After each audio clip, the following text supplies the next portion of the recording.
bizni tomoshabinlarimiz qiziqtirgan savollar, ya'ni muxolifat lideri Muhammad Salohning shaxsiy hayoti, turmush tarzi, Turkiyadagi oddiy hayoti ko'proq qiziqtiradi. Ya'ni men oldin aytganimdek, ko'pchilik sizni butunlay boshqacha tasavvur qiladi. Masalan, slow motion bunaqa bir haykal kabi tasavvur qiladi-da, masalan, haybat.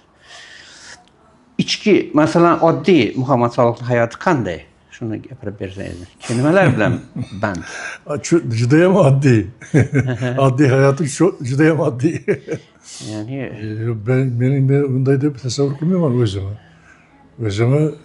Men juda yaxshi, insonchi, insoniy va hech unday bir katta bir narsa yo'q menda. Ammo qanday u tashqarida shunaqa ta'sirot qolgan buni ham mustabid bir qiyofangiz bor. Mustabid demak qoya kabi turadigan.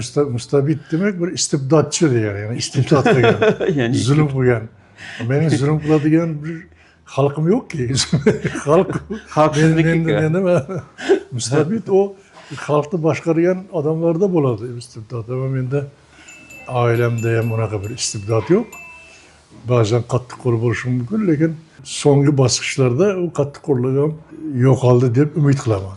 Men absolut ko'rmayman. Meni gaplarim mutoyiba kabi qabul qilinishi kerak. Sababi hech qachon men sizdan biror nima eshitmaganman, tanbeh yoki. Men o'ylayman juda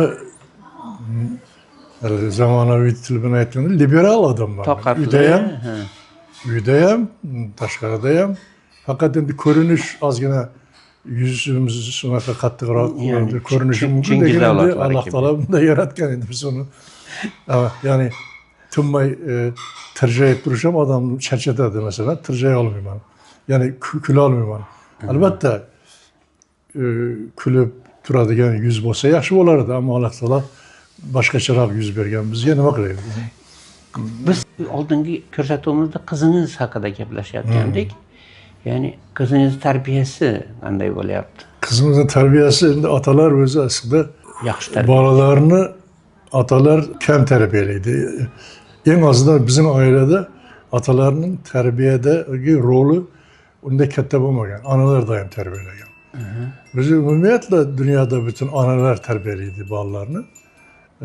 Ama qizlarning xususiyati shuki, qizlar ko'proq otalariga ko'proq o'g'il bolalarga nisbatan ko'proq yaqin bo'ladi. Doim. Faqat menda emas, bütün otalar buni, bütün oiladagilar aytadi, qizlar otasiga mehribonroq bo'ladi o'g'il bolalarga. Yo'q, o'g'il bolalardan ham shikoyatimiz yo'q, hammasi yaxshi yigitlar, hammasi yaxshi bolalar. Ama qizlarning nimasi boshqa, energiyasi boshqa. Ularda o'sha mehribonlik, shafqat, haligi onaga oid o'sha fazilatlar qizlarda kichik paytdan ko'rina boshlaydi-da, o'sha qandaydir bir nima bor, bir iliqlik, bir yumshoqlik, bir shafqat. Shu ma'noda ular otaga juda yaqin ko'rinadi.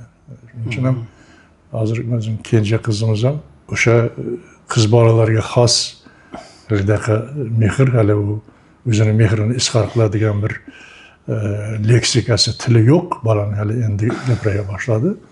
Lekin u o'sha his qilinadigan narsa. Men yaqin his qilaman. Unga she'rlar o'qib berasizmi yoki u nimalarga qiziqadi? Rasm chizadimi? U rasm ham chizadi, qiziq gaplarni ham aytadi. O'zi hamma bolalarga xos narsalar, ya'ni kutilmagan narsalarni ko'p aytadi. Men haligi she'rga aloqam bo'lgani uchun, adabiyotchi bo'lganim uchun ham she'riy o'sha tashbihli bir hayotni men yaxshi ko'rganim uchun ichida shunga o'xshagan narsalar ko'rsam, dal sevinaman tabii. Genetik o'tgan bo'lishi. Balki o'tgandir, balki o'tmagandir. U keyin ma'lum bo'ladi. Hozir endi shu kichik yosh paytda ba'zi bir shunaqa uchqunlar ko'rinsa, balki shunday genetik bo'lishi mumkin deb o'ylayman, lekin hozirdan shunday deb aytish qiyin. Chunki bolalar keyin o'zgarishi mumkin.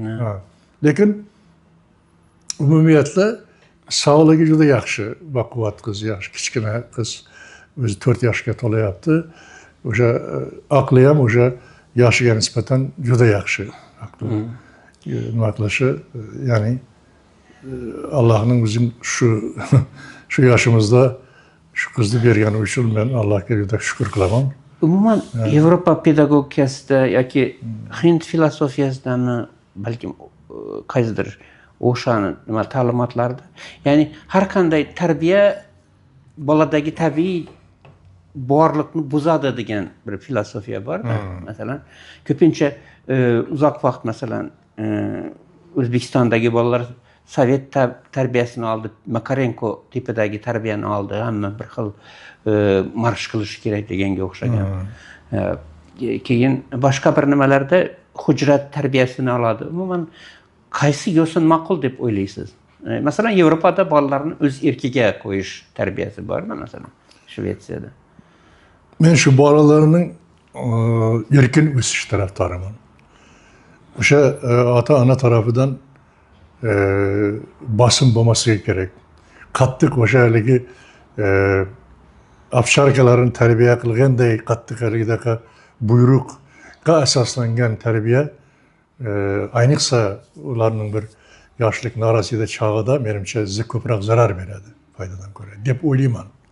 Bu yani mening subyektiv fikrim. Belki yanlış o'ylayotgandirman. Bolalarni erkin qo'yish kerak. O'sha kaprizlarini, injiqliklarini ko'tarish kerak, sabr qilish kerak deb o'ylayman. Bu ne kadar doğru bilmadim ama ben bundan bir nevi eminman. Yani erkinlik hech qachon nima qilmaydi. Albatta u haligi ba'zi chegaralarni oshgan paytda to'xta deb tushuntirish kerak. Uni ham yaxshi bir til bilan tushuntirish kerak. Do'stona tushuntirish kerak. Mehr bilan tushuntirish kerak. Agar shunday bir shaklda tushuntirilsa, bola tushunadi. Bola o'sha kichkina bola ham o'sha sizning ichingizdagi o'sha mehrni his qilsa, sizni tinglaydi. Haligi qattiq bosim bo'lsa, sizga qarshi reaksiya berishi mumkin. Teskarisini qilishi mumkin. Shunaqa bolalarning hammasida bir ichki bir o'jarlik bor. Buni Alloh bizga shunaqa nafsimizni qo'ygan. Bolalarning egosi ochiq, yalang'och bir ego. Masalan, ota bilan o'g'il o'rtasida bir dialektik qarama-qarshilik bo'ladi hamisha. Bu normal. Ammo buni ota yoshi katta bo'lgani uchun buni tushunish kerak. Bola buni tushunmaydi. Bolaning instinkti refleks darajasida, ya'ni hayvoniy darajada. Uni hali aql bilan mushohada qilish saviyasiga yetmagan, ammo ota bu saviyaga yetgan. Shuning uchun buni tushungan holda uni garmonizировать qilish kerak. Kechirasan, ruscha gap ketdi. Uni uyg'unlashtirish kerak. Ya'ni o'sha ikkita xarakterni uyg'un qilish kerak. Ya'ni sinxronizatsiya qilish kerak ikkovini. Ya'ni bir-biriga zid tarafini uyg'unlashtirish kerak. O'sha zid bo'lmasligi kerak. Buni ota va ona qilish kerak. Bolani shu yo'l bilan to'g'ri yo'lga solish mumkin. Ya'ni bosim bilan, qattiq nimalar bilan, tarbiya bilan o'sha afsharkalarni tarbiyalaganday tarbiyalamaslik kerak bolani. Bola har narsadan avval bir ruhiy bir borliq. Bunu unutmaslik kerak. Bola bir hayvon emas. Bir hayvoniy tarafi ham bor, ruhiy tarafi ham bor. Biz uchun ruhiy o'sha ma'naviy tarafi muhim. Bunu doim unutmasligimiz kerak tarbiya asnosida.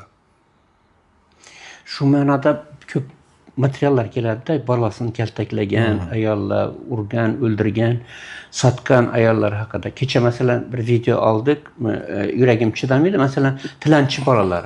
Birov metroda bir begona odamni, begona erkakni nimasini quchoqlab, tizzasini so'rab, quchoqlab pul so'rab turibdi, qo'yib yubormaydi. Men seni qarindoshing emasman, nimaga menga yopishasan deyapti-da turist. Sayyoh. Farqi yo'q menga deyapti. Pul berasan, keyin ketasan. Pul nimaga kerak desa, ota-onamga kerak, kambag'al. Ya'ni bu o'rgatilgan. Oilada o'rgatilganda bu tilamchilikning eng yomon ko'rinishi va shu voqea Toshkent metrosida bo'lyapti. Va bunday voqealar ko'p. Ya'ni qanday qilish kerak nochor oila bolasini tarbiyalash uchun? Bunday qilmasligi kerak. Men darrov aytaman. Endi buning uchun o'sha ota-onada shunga o'xshagan mayli kambag'al bo'lsa ham insonlar kambag'allar ko'p. Ammo o'zining or nomusini ustun qo'yadi baribir ham. Shunday oilalar ham bor. Hamma boy emas. Ama ular bolalarni shunaqa sadaqa olishga shu yo'li bilan sadaqa olishga o'rgatmaydi. Va bu juda yomon narsa. Chunki o'sha bolaning har narsadan avval uni bir ma'naviy borliq ekanini unuttirib, shu kim bo'lsa ham yopish bundan pul ol deyish juda yomon narsa. Boshqa tarafdan tabii u odam achinadi tabii. O'sha turistning o'rniga men bo'lsam o'sha pulni berardim unga. Tabii uni qilayotgan ishi yomon, ammo turistning ham o'zining vazifasi bor.